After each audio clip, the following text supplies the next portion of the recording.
What's going on? Snail here. Part 3 of the series in the vent for my AC in my shack, my Snail Shack.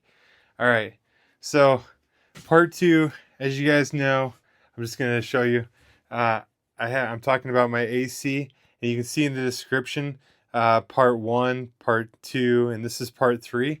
So part 2, I didn't say this is part 2's print, and this is part 3's print. So I just did a standard vent, 45-degree angle.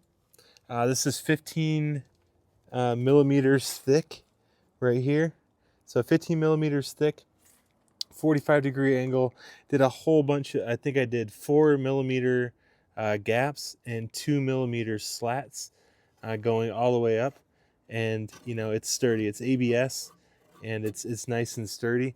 Same material as this, basically same dimensions. This had the holes going in a U shape like that, so you couldn't see light through it.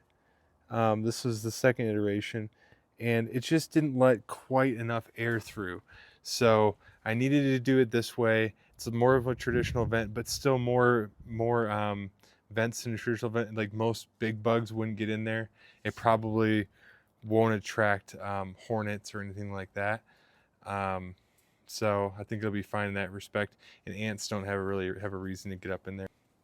And it lets all the air through that it needs to, because what was happening on this one, I could tell it wasn't letting enough air through, was because on the back side here, I just have this was it rep rack or whatever system holding this up, but on the back side I just made kind of a wall here, and I could feel the heat backing up there, so I knew it wasn't letting enough through. It wasn't, it was choking too much, and I could hear it.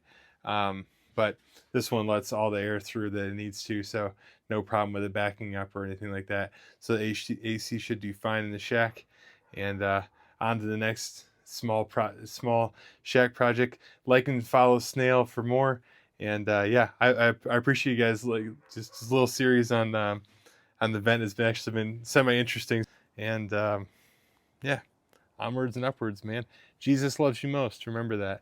Jesus really does love us most. I'm just sitting here thinking about that, actually, and thinking about how I want to be more appreciative for the YouTube channel and for you guys. And I think it's most important that we keep Jesus first and foremost in our lives, and I just want to keep sharing that with you guys, because I think He's the source of truth that we all need to latch onto most. He is the truth, and He died for us, and He's risen for us, and He lives for us. I think we really need to grasp onto that, more and more. So thanks, guys. I appreciate you. Take care.